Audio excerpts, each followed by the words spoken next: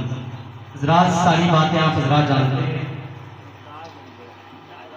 आज की तारीख में अहले बैत अतहार की बातें होनी चाहिए, लेकिन अहले बैत अतहार की बात आपके खतीब व इमाम आपके सामने मौजूद हैं, वो करेंगे।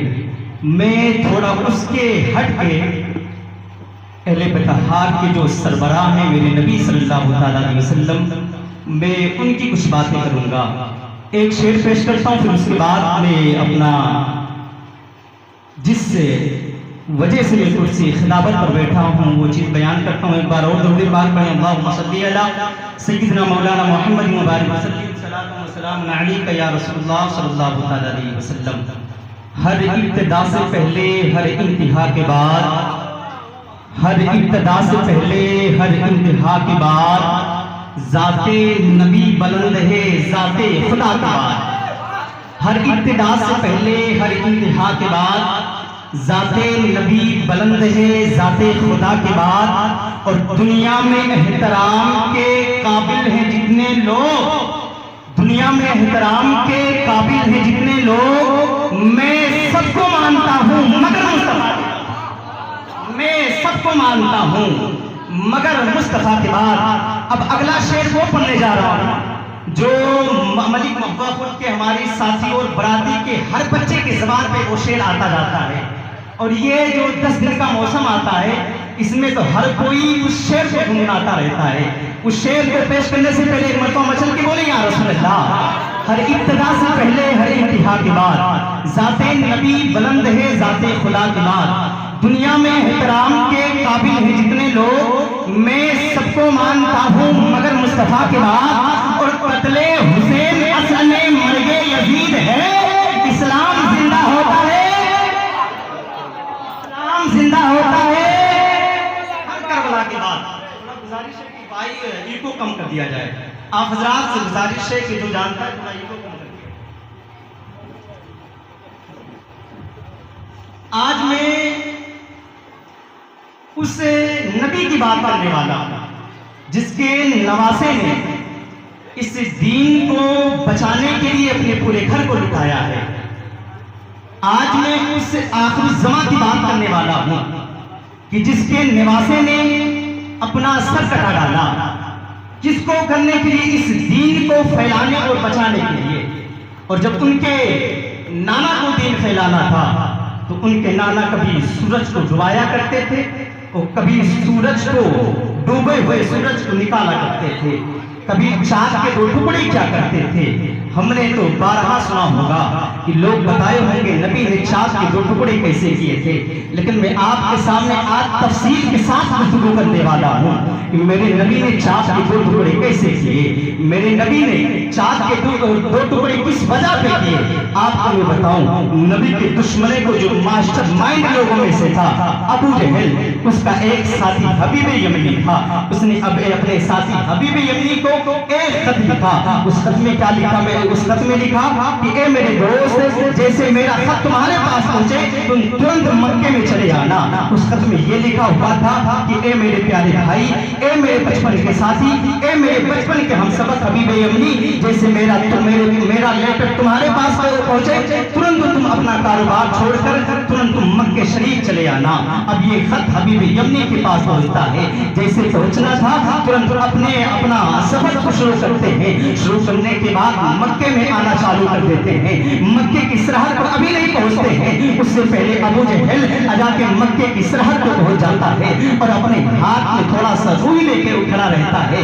हबीब यमनी का इंतजार करता है कि हबीब यमनी मेरा साथी कब आए, हबीब यमनी मेरा दोस्त कब आए। इतने में हबीब यमनी का जलवा नजर आता है, इतने में हबीब यमनी नजर आते हैं। जब हबीब यमनी नजर आते हैं तुरंत सवारी से नीचे उतारता है। उतारने के बाद कहता है ए मेरे भाई तुम कैसे चले आए, ए मेरे भाई तुम कैसे चले आए। हबीब यमनी कहते यार जैसे तुम्हारा खत पहुंचा मैं तुरंत अपना कारोबार छोड़ा, मैंने तुरंत तुम्हें तुम्हारे पास चले आया हूँ। अबू जहल कहता है अच्छा चला आया है तो ये ले थोड़ा रुई अपने कान में डाल दे। जब रुई का शब्द हबीब यमनी ने इस्तेमाल किया है, जब रुई का शब्द अबू जहल ने इस्तेमाल किया है तो हबीब यमनी कहता है यार ये रुई में किस लिए डाल दूं। तो अबू जहल कहता है यार मैं जिसके लिए तुझे बुलाया हूँ, जिसका इलाज करने के लिए तुझे बुलवाया हूँ, मैं तुम्हें बता दूं हबीब यमनी जो था ये एक हकीम था, एक डॉक्टर था, उसको हर तरीके से इलाज करना आता था।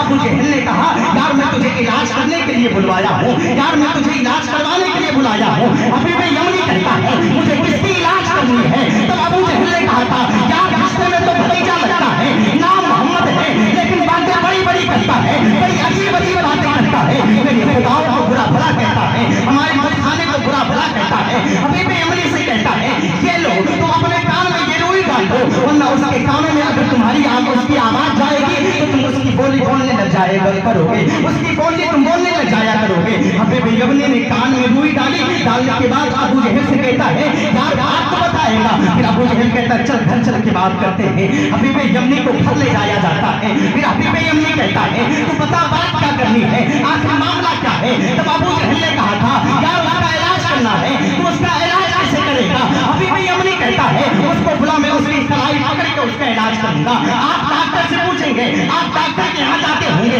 तो डॉक्टर आपकी कलाई पकड़ के आपके बुखार का पता लगाता है, दीगर मरीजों का पता लगाता है, दीगर बीमारी का पता लगाता है। जब इतनी बात अभी भाई यमनी ने कही है कि मैं उसकी मरीज का पता लगाऊंगा, मैं उसका इलाज करूंगा कलाई पकड़ के। जब कलाई का शब्द इस्तेमाल किया है अबू जहल कहता है यार अगर तूने कलाई पकड़ ली तो फिर किस्सा इस्तेमाल कर देगा। अभी भी यमनी कहता है आखिर तू कहना क्या चाहता है? अबू जहल कहता है यार मेरे हाथ में एक बार कंकड़ जाती, मैं मोहम्मद रसूलुल्लाह के पास गया और बोला जरा ये बता मेरे हाथ में क्या है? तो उन्होंने कहा था अगर मैं बताऊंगा तो तू बोलेगा तुझे किसी ने बता दिया है, अगर मैं बताऊंगा तो बोलेगा तू चुपके से आके किसी ने मोहम्मद को बता दिया है। अगर तेरे हाथ में जो मौजूद है अगर वो बताए कि मैं कौन हूँ तो कमाल होगा। अबू जहल कहता यार सुन मेरी बात है। जब उन्होंने इतनी बात कही तो मैं शौक में पड़ गया, मेरी तो खुशी की इम्तिहान आ रही कि पत्थर तो बोला नहीं करते हैं, पत्थर की जबान तो नहीं होती है, आखिर पत्थर कैसे बताएगा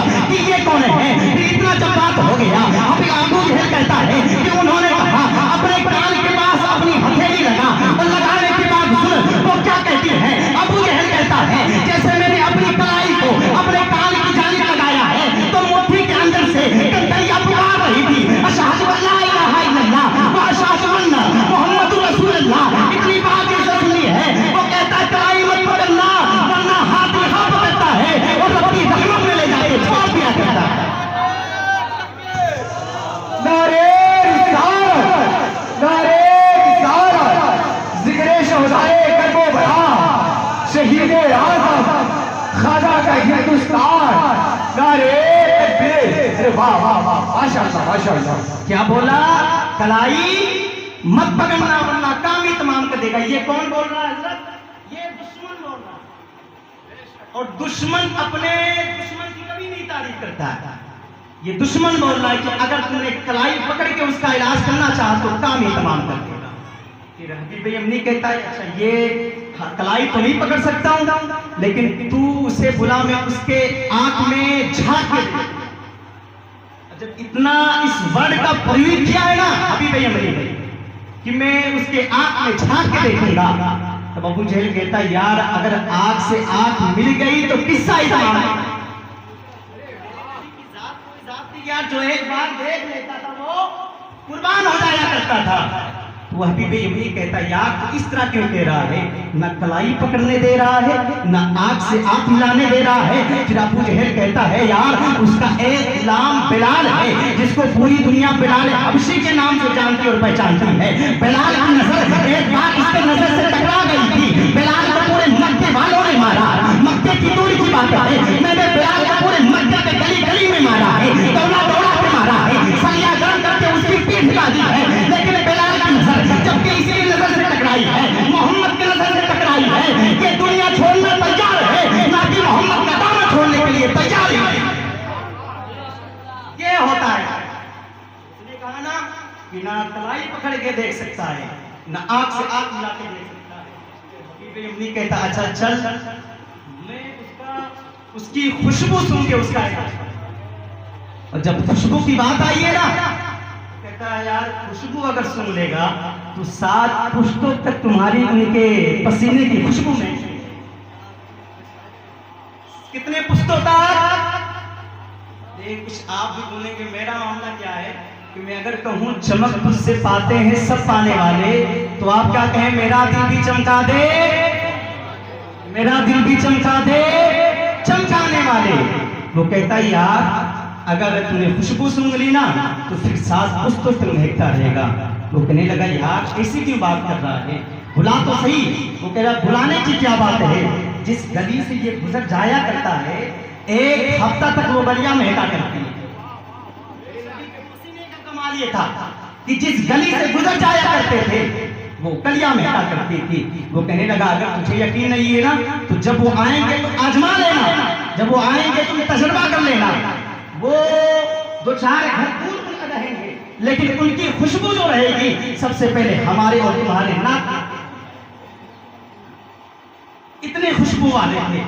मैं तुम्हें बताऊं कि मतलब मेरे नबी सल्लल्लाहु अलैहि वसल्लम उम्मुल मोमिनीन मोमिनों की माँ हजरत खदीजतुल कुबरा रज़ी अल्लाह तआला अन्हा से कहते हैं ए खदीजा जरा ये तो बता तुझको मेरे साथ 20 से 25 साल हो गए लेकिन मुझको यानी मोहम्मद को कभी दरवाजे पे दस्तक देने की नौबत नहीं आई कि ए खदीजा आके दरवाजा खोल दे। तुझे पता कैसे चल जाता है कि मैं आ रहा हूँ। तुम उम्मुल मोमिनीन मोमिनों की माँ हजरत खदीजतुल कुबरा फरमाती हैं या रसूल अल्लाह सल्लल्लाहु अलैहि वसल्लम आपके पसीने में इतनी खुशबू है कि आप अपने घर से तो 4 घर पहले दूर रहते हैं, अगले चौराहे पे रहते हैं, लेकिन आपकी खुशबू इतनी तेज है अगले चौराहे पे आप रहते हैं, आपकी खुशबू मेरे घर में सबसे पहले चली आया करती है। मैं आपकी खुशबू से पहचान जाया करती हूँ कि कोई और नहीं आ रहा है बल्कि अल्लाह का रसूल मोहम्मद रसूलुल्लाह अपने घर में तशरीफ ला रहा है। ये मामला मैं आपको बताऊं कि मेरे हुजूर के पसीने का क्या था, मेरे हुजूर के खुशबू की क्या बात थी, मेरे हुजूर के खुशबू का मामला क्या था। जब हुजूर अपनी माँ के शिकम में थे ना, जब हुजूर अपनी माँ के शिकम में थे हजरत आमिना जिस हाथ पर जिस चीज पर अपना कलाई रख दिया करती थी वो चीज महकने लग जाया करता था। हुजूर के वालिद जब हुजूर अपनी वालिदा के शिकम में थे 2 महीने के हुए थे तभी हुजूर के वालिद हुजूर के बाप हज़रत अब्दुल्ला का विसाल आ गया। 4 से 5 महीने का अरसा गुजरा तो मक्के में बातें होने लगी। किस तरह की बातें होने लगी, इस तरह की बातें होने लगी क्योंकि मक्के का अरब कंट्री का एक दस्तूर था कि अगर किसी का शोहर इंतकाल हो जाए, अगर किसी के शोहर का इंतकाल हो जाए तो उसकी बीवी को उसकी वाइफ को 2 साल तक या 1 साल तक शोक मनाना है। यानी शोक कैसा मनाना है, गम कैसा मनाना है, नए कपड़े नहीं पहनने हैं, खुशबुएं नहीं लगानी है, इतन नहीं लगाने हैं, श्रृंगार नहीं करना है। इस तरह के शोक मनाना रहता था, इस तरह का गम मनाना रहता था। लेकिन अगर कोई बात किसी मौका में हो जाए तो हर घर में वो बात हो जाती है। बच्चे बच्चे के जरिए, बाप बाप के जरिए, भाई भाई के जरिए वो बात पूरे गांव में कश करने लगती है। हर किसी के जहन में वो बात पहुंचने लग जाया करती है। जब हुजूर अपनी माँ के शिकम में आए 4 से 5 महीने का अरसा गुजरा, मक्के के अंदर बातें होने लगी कि आमना बड़ी अजीब औरत है, अपने अपने अपने शोहर का शौक नहीं मना रही है, अपने शोहर का गम नहीं मना रही है। हर किसी के यहाँ ये बात होने लगी। तो हुजूर के जो दादा थे काबे के मुतवल्ली थे, काबे के मुतवल्ली थे और मक्के के सरदार भी थे। तो मक्के के जो ग्रंथ थे, मास्टरमाइंड लोग थे, उन्होंने फैसला किया कि चलो तुमसे बात करते हैं, जब तुम्हारे घर में ये हो रहा है तो मक्के में क्यों नहीं होगा। वो लोग आए हुजूर के दादा के पास। हुजूर के दादा खाने काबा का तवाफ कर रहे थे। जब खाने काबा का तवाफ कर रहे थे ये लोग इंतजार कर रहे थे कि कब तवाफ कंप्लीट हो। जब तवाफ कंप्लीट हुआ तो वो कहने लगे आप मक्के के सरदार हैं, काबा के मुतवल्ली हैं, लेकिन बात बड़ी है, करना भी मुनासिब समझते हैं,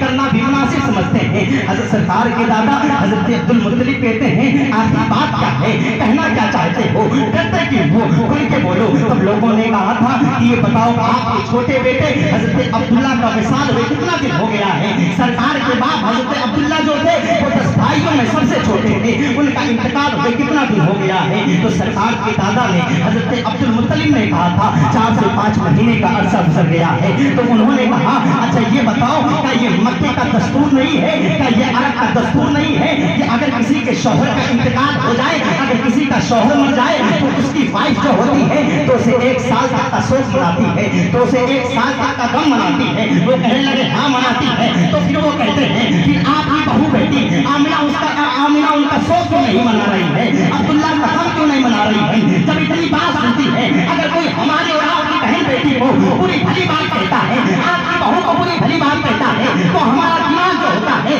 गर्म हो जाता है। जब इतनी बात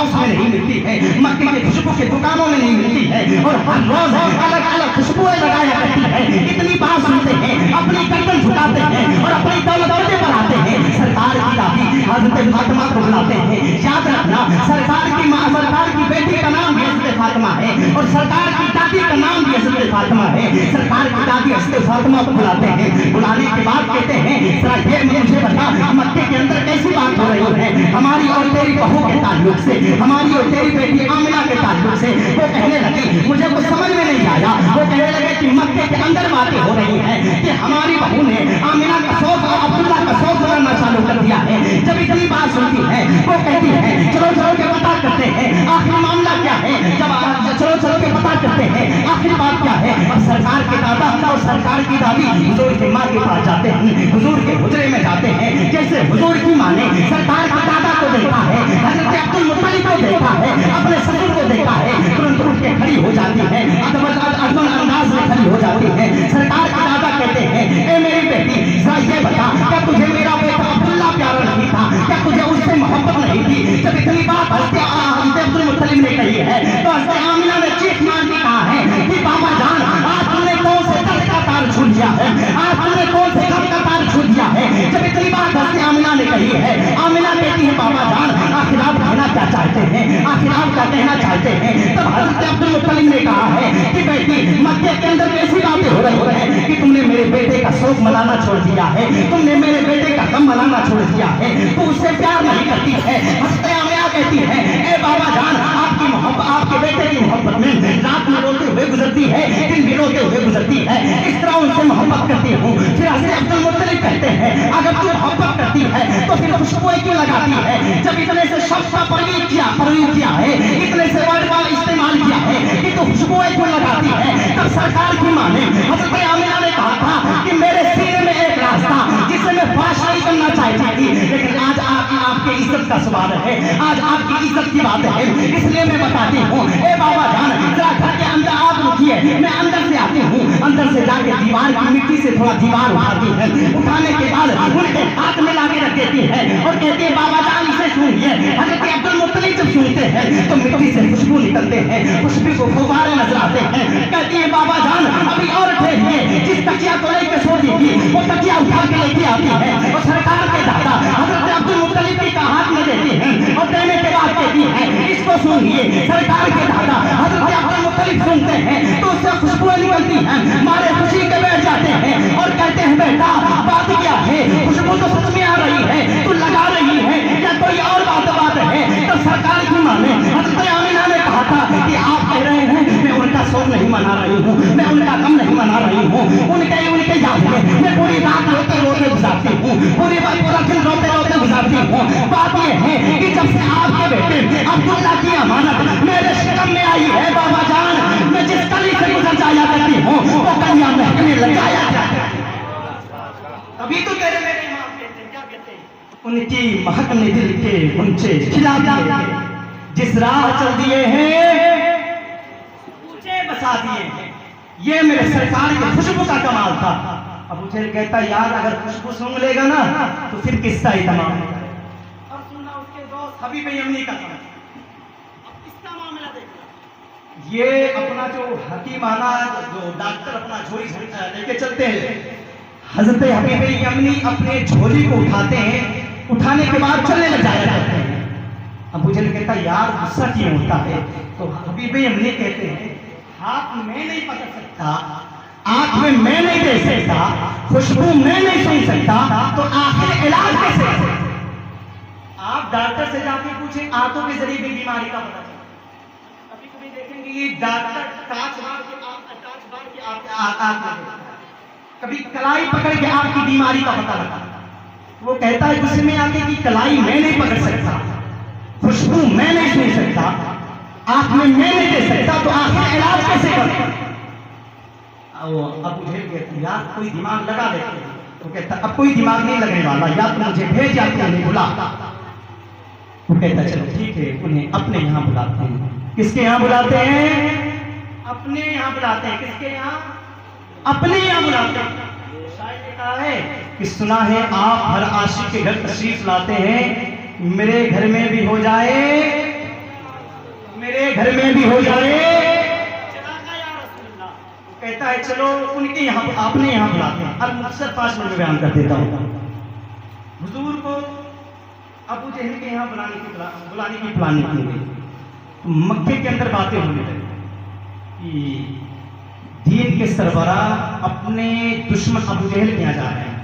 अबू जहल का असल नाम अमर बिन हिशाम है, लेकिन हुजूर ने एक मर्तबा अबू जहल के दिया था। पूरी दुनिया आज असल नाम भूल गई। अबू जहल के नाम से पूरी दुनिया जानती और पहचानती है। और हुजूर ने एक बार हज़रत अबू हुरैरा कह दिया था, पूरी दुनिया आज हज़रत अबू हुरैरा के नाम से जानती और पहचानती है।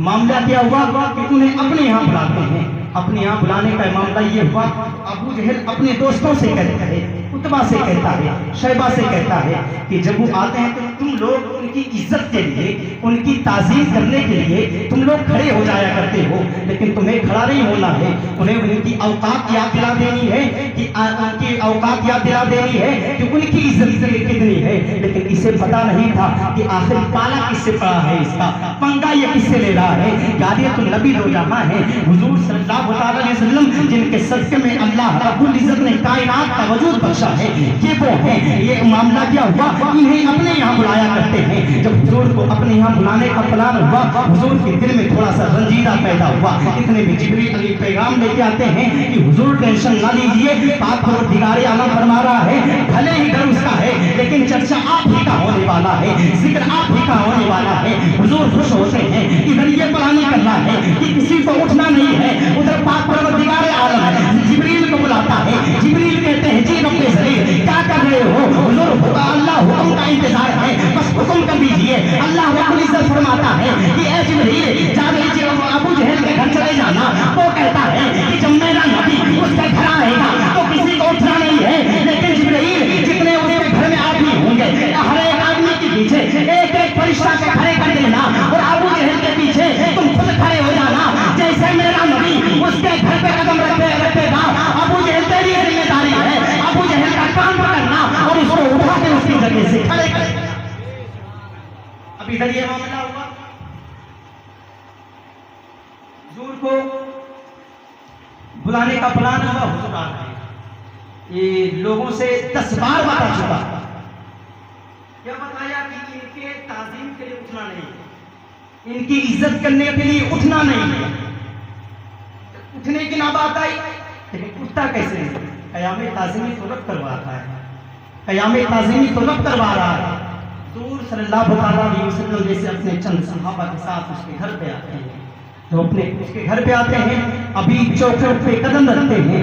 अबू जहल उतबा को गोली मार रहा है, उतबा शैबा को गोली मार रहा है कि उठना नहीं है, उठना नहीं है, उठना नहीं है। लेकिन जैसे हुजूर ने अपना कदम रखा है, अल्लाह की मोहब्बत को देखो कि अपने हुजूर से किस तरह मोहब्बत करता है। अबू जहल के कान को पकड़ा है, जिब्रील अमीन ने उठा के खड़ा कर दिया है। हुजूर अपनी जगह पे आके बैठते हैं, हुजूर अपनी जगह पे आके बैठते हैं। और सबसे अबू जहल का मुंह देख रहे हैं, उतबा अबू जहल से मेरा है, खड़ा क्यों हो गया? शेख अबू जहल से मेरा है, खड़ा क्यों हो गया? तो लोग अबू जहल कहता है यार मुझे खुद पता नहीं चला मैं कैसे खड़ा हो गया। इतने में हुजूर फरमाते हैं ए जिब्रील इसका कान छोड़ दे। जैसे हुजूर ने इतनी बात कही है, जिब्रील अमीन ने उसके कान को छोड़ा है, अबू जहल धड़ाम से गिरता है। जब हबीब अमीन ने इतनी सी बात देखी है, आके हुजूर के कदमों में कहता है हुजूर मैं मान गया हूँ कि सच्चा कौन है और झूठा कौन है।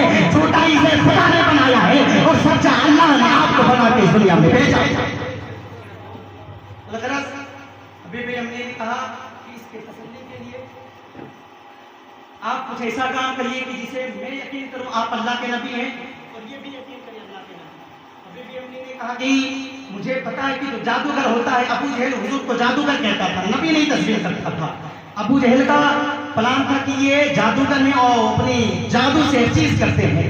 तो वो कहता है कि मैं जानता हूं कि जो जादूगर होता है उसका जादू आसमान में नहीं चलता, जो नबी होता है उसका मौजज़ा आसमान में हुआ करता है।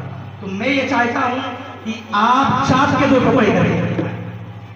हुजूर से इतनी बात उसने कही है, फिर उसके बाद एक बात उसने और कही है कि जो नबी होता है वो गैब की बात जानता है। अभी ईमान नहीं लेके आया, ये एक ना ईमान लाने वाले शख्स का वाकया बता रहा।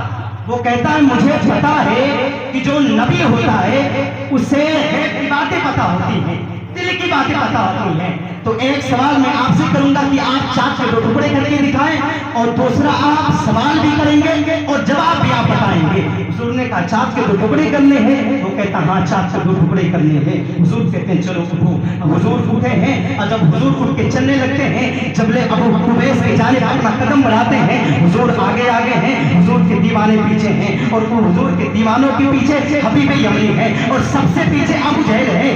अबू जहल से एक लड़का कहता है चाचा आखिर मामला क्या है? अबू जहल अपना कदम नीचे झुकाए हुए, अपना अपना अपना गर्दन नीचे झुकाए हुआ था। अबू जहल कहता यार ये जो कह देता है ये करके दिखा देता है, अगर चाँद को 2 टुकड़े करने की बात की है तो ये चाँद को 2 टुकड़े कर देगा। हुजूर जबले अबू कुबैस पे पहुंचते हैं और हबीब यमनी से कहते हैं, और वक्त तब तक बता दूं वो वक्त दोपहर का था, उस वक्त चाँद नहीं था बल्कि ये सूरज नजर आ रहा था, ये सूरज नजर आ रहा था। हुजूर ने अपना अंगुष्ठे नबूवत उठाई है, उठाने के बाद इशारा किया है, निकला हुआ सूरज डूब जाता है, चाँद निकल आता है। फिर हुजूर हबीब यमनी की जानिब देखते हैं, देखने के बाद कहते हैं करूं टुकड़े। हबीब यमनी कहता है कि टुकड़े कर दीजिए। अब अंगुष्ठे नबूवत की ताकत देखिए, उंगली का इशारा करते हैं, उंगली का इशारा ही करना था कि चाँद को टुकड़े में तकसीम हो जाता है, एक पूरब की जानिब गिरता है, एक पश्चिम की जानिब जाती गिरता है।